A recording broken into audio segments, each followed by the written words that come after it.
It has been my greatest passion to collect each of these different types and cultivars of these Black Velvet Begonias, and would really love to share my secrets with you.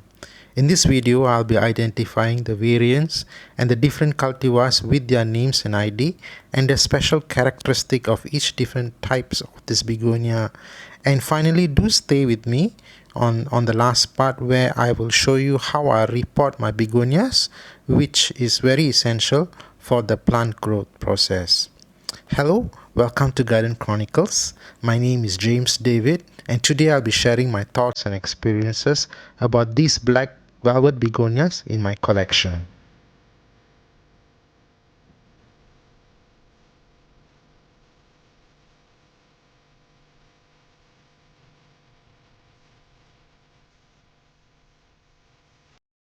This is a common black velvet begonia, often sold in nurseries and also cultivated among begonia enthusiasts. I believe it has been an heirloom plant passed down from generations. Locally identified as Begonia kampung, where it appears to have a very hardy and tolerant to many garden conditions, which makes it a very easy and a popular begonia to cultivate in comparison to the highland types. One of the main characteristics of this particular cultivar is that it has 7 pointed stars around the leaf. If you notice it, that I managed to count and identify that this particular unique feature is actually available for the big types. There is another miniature type that actually has 5 pointed star, and I will show you to you later. Another characteristic that if you can notice it is that each leaf is actually folds upon the other. If you can see the round formation, you will notice that there is a kind of a fold that appears at the edge of the leaf, and it is quite uniform in most of all these begonia types. So when it comes to black velvet, if you're looking for variants and type, look for this particular feature. If they fold, then particularly it is of this particular kind of variation. Another unique feature is the yellow dot at the center of the leaf.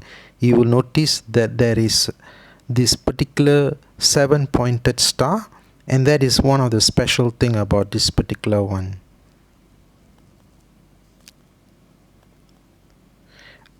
Other than that, if you were to look at the root ball part, where the roots and the rhizome meet, I want to show it to you that if you can notice that there are shields formed around at the base of the leaf formation, and this is something which is unique, which I have found that most begonias do not have. So this is something which I would like to identify and make note of. Also, the other thing which I would like to give a tip is that I put these coconut chips around the rhizome, and I find that it actually helps to optimize growth and protects the humidity around it, and it actually grows very well.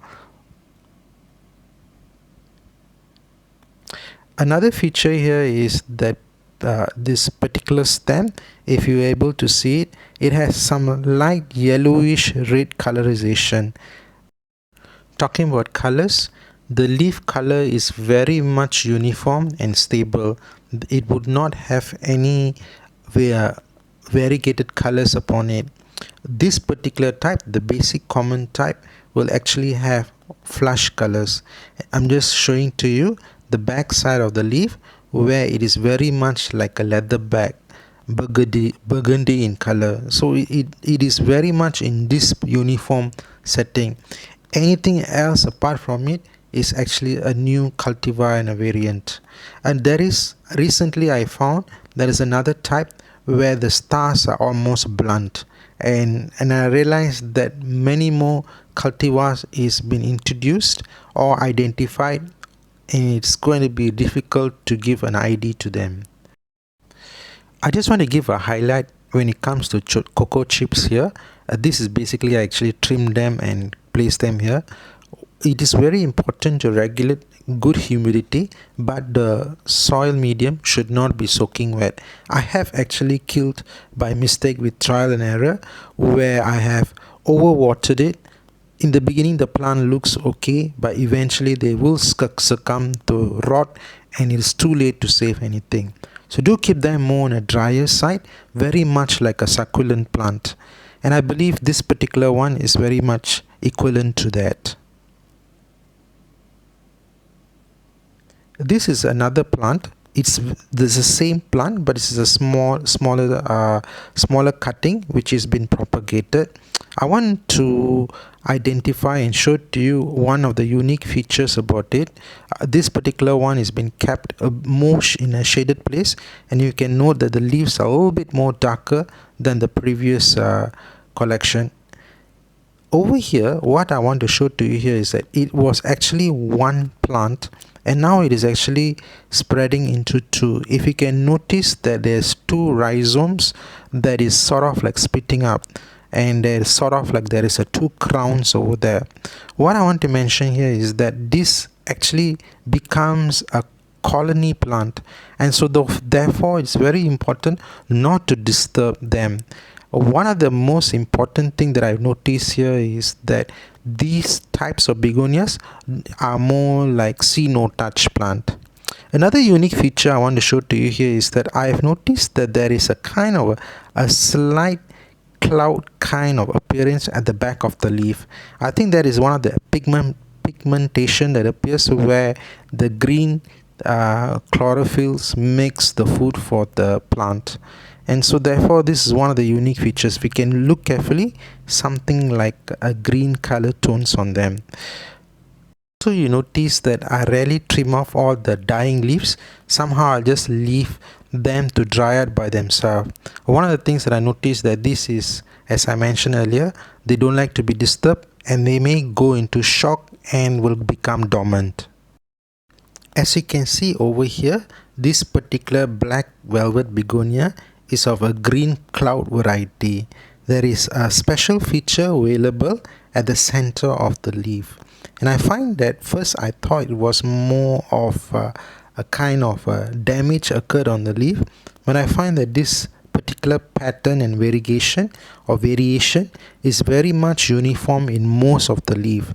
I am not very sure whether it is either a virus or a bacterial attack, but I don't think so, because I find that this plant appears to have a very healthy form.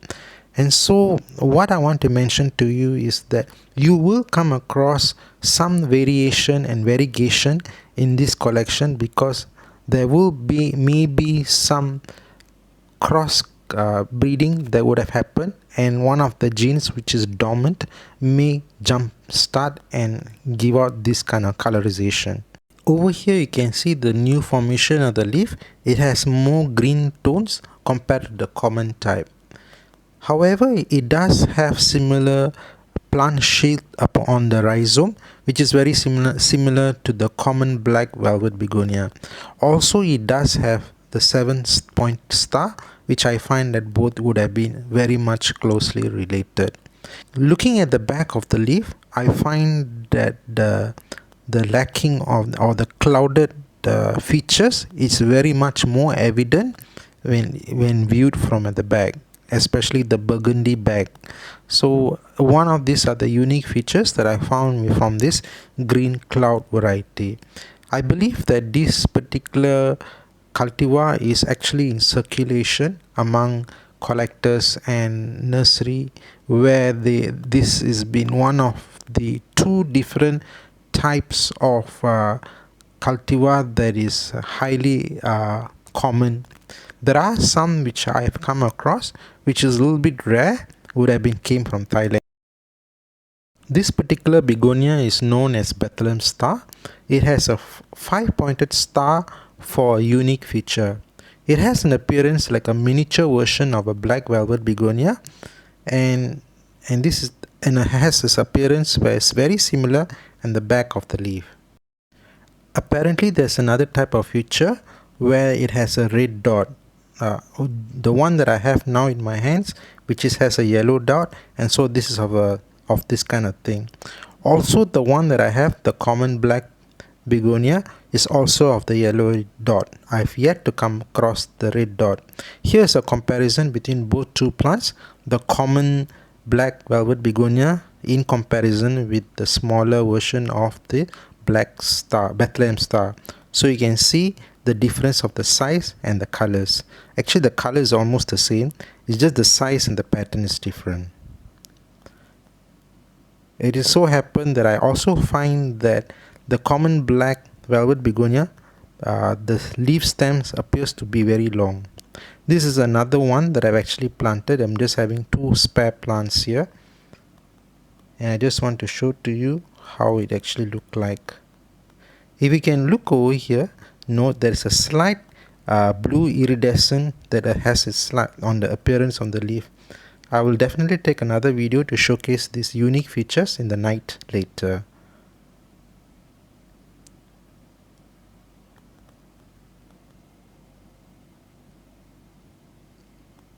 Coming back to this particular plant, I just want to show to you the appearance of what it appears to be at the back. If you look at the Bethlehem star leaf, this is the rhizome. It does have a stronger red notes and is more furry in comparison with the longer stem, which is actually belonging to the common Black Velvet Begonia. Over here you can see at the side of the leaf where you can see something like skirtings, a very strong collection of viscous like features over here, which I find that the common Black Velvet Begonia do not have. And so therefore the skirting, like a fairy skirting kind of features, only the Bethlehem star seems to have it. I must say that I've actually killed so many Bethlehem stars, and I can't even remember how many times that I've tried upon this. And I find that Bethlehem star seems to be a very sensitive plant. It may be something very small, but do not underestimate this particular plant. They are sensitive. What I find here is that they do not do well so much in wet or very moist soil. So do keep them more on a drier side. That's what I understand. They are also a slow growing plant, so do take note on that feature. This is Begonia Chivalry, very much similar like a Black Velvet Begonia, but however it is not identified into the Black Velvet category. What I find here is that of course the names being names and identification, they do not do proper justice. However, if you were to do a proper comparison, you find the similarities are very much similar and almost close and interrelated.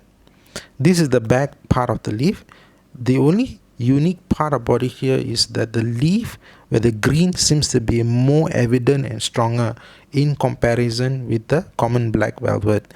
And one of the other thing here is that this particular one seems to have very similar characteristics of that kind.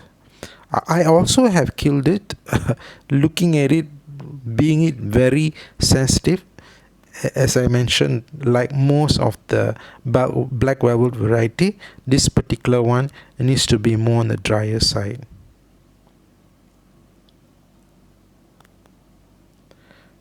The rhizome has similar appearances. If you can look closely, it also have the plant leaf shield similar like the Bethlehem star. However, it looks like a miniature version. What I want to say to you here is that this particular one does grows big. This particular plant is actually a small plant. So I hopefully that I'm able to cultivate it and make it into a bigger, more matured plant. One of the most important key ingredient here is the soil mix. If you can notice here, it is actually a very dry. I have actually watered it in the morning, and you can see how fast draining the soil medium here is. So one of the most great challenge here is that planting them in big pots can cause them to have water retention, and so do check time to time to make sure that there is no water lock, because if not, the whole collection will die away. Coming to something very similar, like most black colored begonias, this one is very close with those similarities. I do find that this one is very hardy and fast growing plant. I noticed that they have this frills and curls, very similar like the big beefsteak begonia. I find that Breakdance and Black Fang appears to be a very highly sensitive plant. If you look here, they appear to look like going dormant and not growing in its optimum size. If it occurs like this, most likely I'm not going to purchase them anymore, because I find that countless time I just was not successful with this. And perhaps they do very well in cold temperate garden, and I find that they might be a highland type begonias and may require cold freezing nights, which can not be found in my garden condition. Actually, all of these plants were all basically was, when I purchased it, they were all in the same size, but only found that Bunchii seems to have the optimum growing size, where the other two seems to be coming dormant and slowly dying away. Anyway, I wanted to have a last try with these black begonia theme plants and see how it progressively grow in this time around. I am actually very happy with this particular one, this black Bunchii variant. It's actually not a black, it's not actually a Bunchii nor a beefsteak. It may be a hybrid or mix between this cultivar. Some characteristic details on this particular one: it has a thick firm leaves and also with the burgundy colored back, which is very similar like most of the black velvet begonias.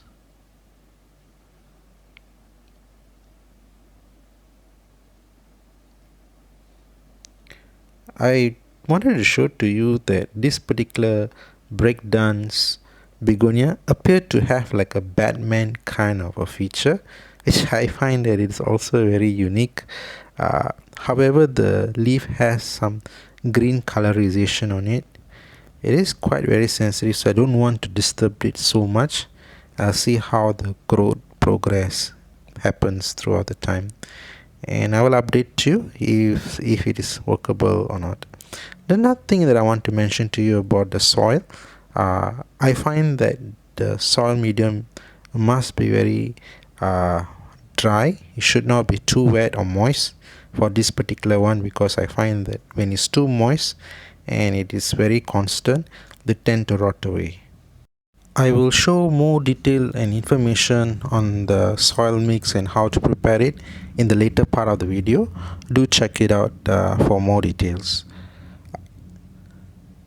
Just want to show to you how magnificent this particular plant has grown, this begonia. It is still amazes me how all three begonias were actually purchased in the same size, and this one has magnificently grown and has proved itself. Begonia U497 is one of the most unique begonias that I find. Also, again, very similar like the black velvet begonia. This one is actually grown by leaf cutting. I actually lost the mother plant due to rodent attack and some mistakes that I've done, but somehow I managed to keep some spare, and that is one of the mandatory things that you need to do. Do always keep spare begonias, because you will never know when they suddenly die away. Characteristic of it, it's very similar like black velvet begonia, but this one has a rounder shape. That's the only difference between these two species. As again, they have also, like most black begonias, they have a burgundy back at the back of the leaf. However, this particular one has a red dot in the center, and I find that it is one of the begonias that I will actually recommend you to cultivate, because they are quite a hardy plant. Again, their care and culture is very much similar like other black velvet begonia, more on a dry kind of a soil mix. This particular one is the same one. Over here you can see it already has flowered, and I just want to show to you how the flower feature will look like.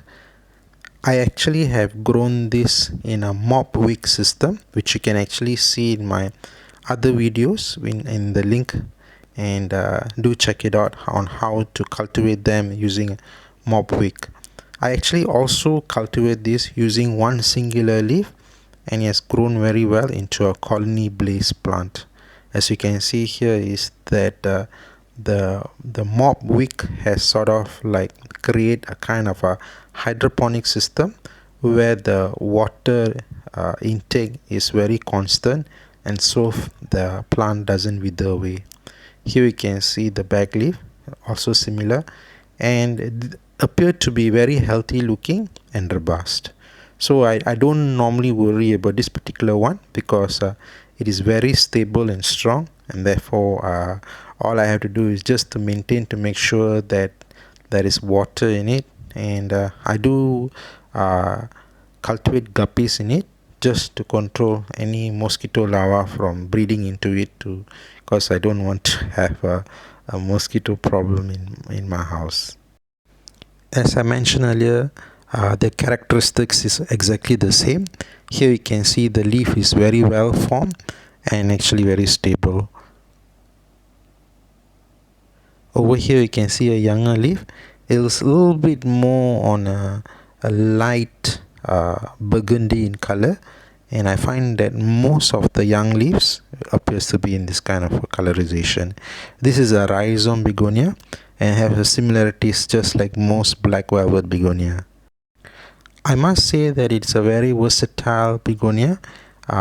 Over here it actually grows very well in a bright shaded area on my balcony, and I find that it is quite good in this condition. This particular one, Tiger Paws, is also, I would say it's a very challenging one. I would put this in a Black Fang category, where they seems to be very much of the sensitive type. Like most begonias, I actually put this coconut chips here, and I find that it actually stabilizes the humidity. I have killed a few of this one. For now, I've just purchased it to try again and see how it goes. So far it is doing well. One of the things that I notice is it doesn't really like too much water, so keeping it more on a dry kind of thing is very important. Once the rhizomes start to rot away, the whole plant is actually doomed. Even you can't even propagate using the leaves. I have tried changing one of the pots with a different medium, and the plant just withered and died away. So I have not changed the current potting mix, which is actually cocoa peat. I would not recommend this for any new beginner, or perhaps if you have a very cold freezing nights in your garden, then this might be one of the ideal plants. But in a long run, they are actually a sensitive plant which will not do well as a stable plant if the right conditions are not met. Some detailed characteristics about this particular begonia. It does look very much similar like a miniature type of chivalry. The green spots on the dark leaf, and also it has a lot of whiskers, and it also have the dark burgundy back and at the back of the leaf. However, the leaves are sensitive and easily will snap if mishandled. So I would say this is more of a see no touch plant, because being very sensitive, if any stress is given to them, they may succumb to stress and become dormant. So what I suggest is find a permanent place for it and keep it in a place where there's not much of a disturbance. Also, I also noticed that this particular plant, being a miniature plant, would really love to grow in a small potted plant. I have also taken out this particular plant and planted it in a bigger pot, and the whole plant died away. So do take note on this matter, not to change it into a smaller, not change it in a bigger pot, but keep them as tight as possible. I also tried growing this in a terrarium, and I was not successful. So if you have come across and you have managed to grow this successfully, do put in a comment below and discuss with me, and I would really like to hear your experience on this particular one. I would love to mention that this is a star begonia type which have a bigger and stronger plant structure compared to black velvet begonia, and they have same similarities. However, the lobes are much more bigger and more pronounced and more grander looking. We can see here the star shape formation. They also do have the iridescent characteristics which can be viewed with the lighting and in a certain angle. The leaf stem have more pronounced features on it where it's more furry, and other than that it is actually a very hardy plant. Here I'm actually growing it in a Mopwick system in a flower pot. Also, this is another begonia that is growing together with it. This the other one is actually Luzonis, and I find that the whole thing appeared to be like a colony plant here. I will do more video on this later. Here is a tutorial on how I repot my begonias, and this is the particular black velvet begonia that I want to repot.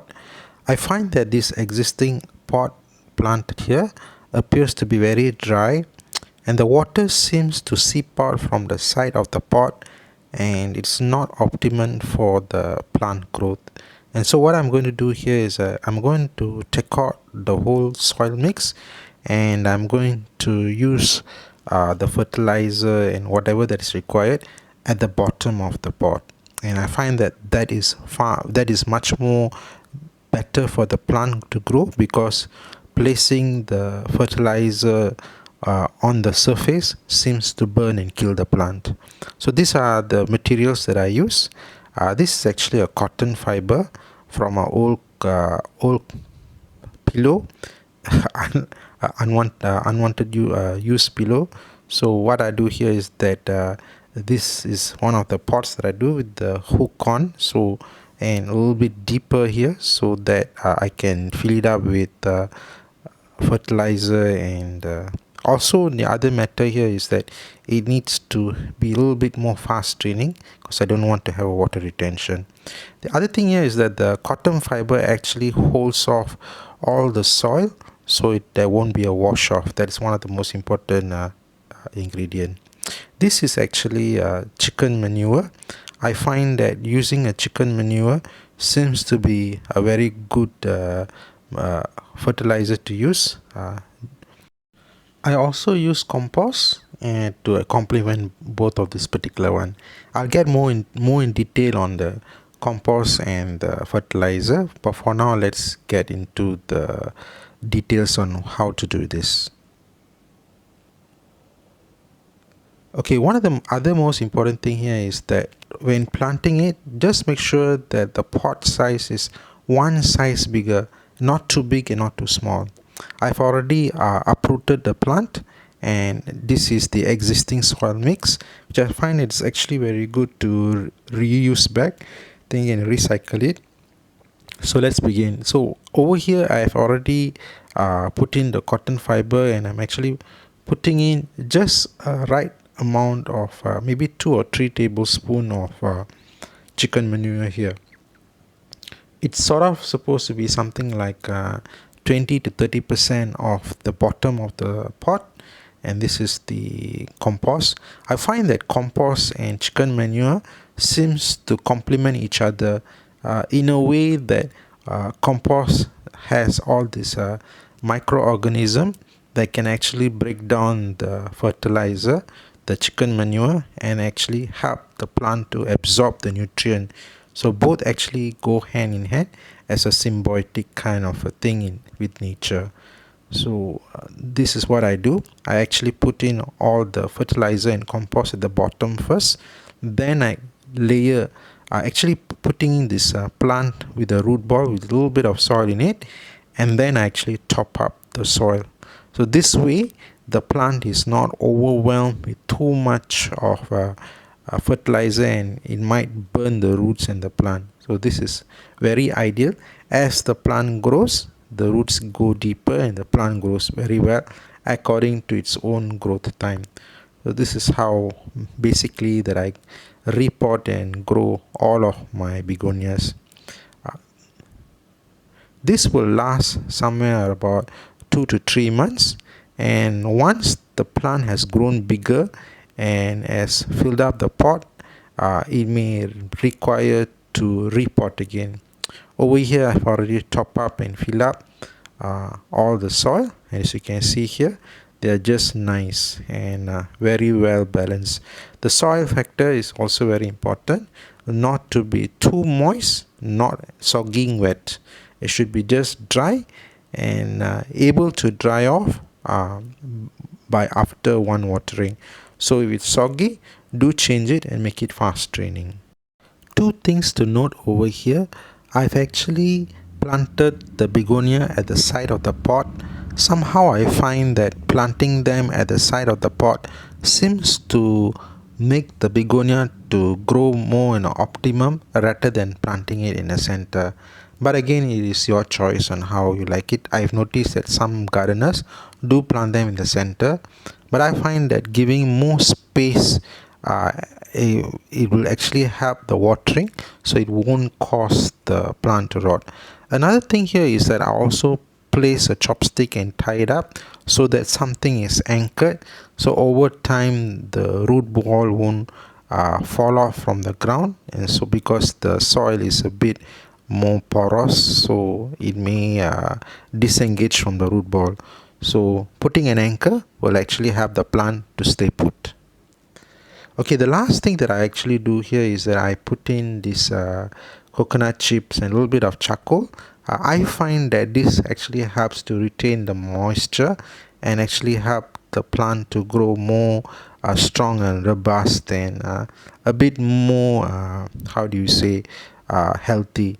And so this is my choice of gardening, but trial and error. I find that putting the coconut chips seems to be much more optimum than using cocoa peat. And I find that cocoa peat over time rots, causes root rot. But however, when I'm using the coconut chip, the effects is the same, but I avoid the root rot. So in a way, I find that putting the coconut chips over here actually retain moisture and help the plant to grow optimum. And especially when it comes to rhizome begonias, they seems to love it, especially when they start to fill up the whole pot. So this is how I do it. I place the chips just fully covered, but not at the crown area, so in a way that this creates optimum growth. Here I've already cleaned up and done properly, so we can actually have a good view on this. Just lightly tight but not too tight, so it won't be choking. So in a way I actually water it twice a day depending on the garden condition. If it rains on that day, then I won't water it, and just keeping it moist and dry. And the balance of these two is very ideal. I will do a follow-up on this video maybe 1 or 2 months later to show you the plant growth. But as for now, I think this is one of the most ideal thing that I do when it comes to begonia, and they will actually grow very optimum and healthy growing. A few matters here. I will not use any fertilizer for the moment until the plant has fully grown, so this is very ideal. And you can see here the cotton fiber actually holds off the soil from falling out from the bottom, and also there's a lot of holes at the back that actually helps the plant to not to have water retention.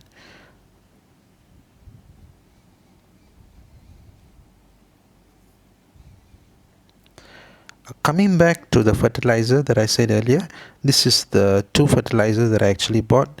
Especially this is ideal if you are staying in Malaysia.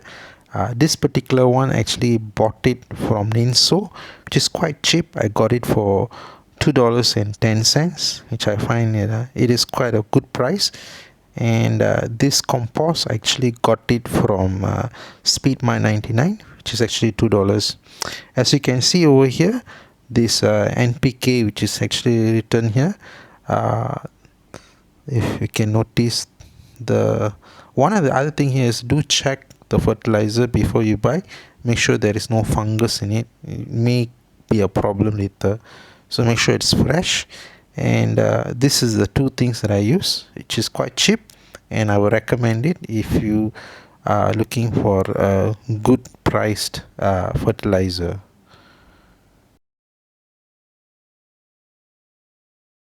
Finally, coming to the conclusion of my video, this is where I actually place my begonias here, especially this Black Velvet Begonia. I find that the best ideal condition is to place them as a hanging pot, because this will create a fast draining situation for them, so that there won't be water retention. I have tried few different locations and places, and I find that in most cases all of them are very challenging, and at the worst case scenario, the begonia has succumbed to root rot and died. And so therefore I found that the best condition would be as placing them as a hanging pot, very airy and bright indirect location, and I find that this is a very ideal condition for them. So therefore, do find the best condition in your garden before buying an expensive one. And once you find a best ideal location, then I would recommend you to buy more and grow their collection. In this way, you will actually save your heartaches when you see the begonia die away. So coming to a conclusion of my video, I really appreciate if you can click like and subscribe my channel, and you have any questions regarding this matter, do put in the comment below and I try my best to answer. Finally, thank you so much for your support. Stay safe and happy gardening. I have also placed some information on the online sellers where I get my begonias. Do check them out at the end part of the video where I have put them in credit. One thing though, please note that these plants are exclusively sold in Malaysia. Do check with the vendors if they are interested to sell them through overseas contact. Thank you and have a nice day. Bye.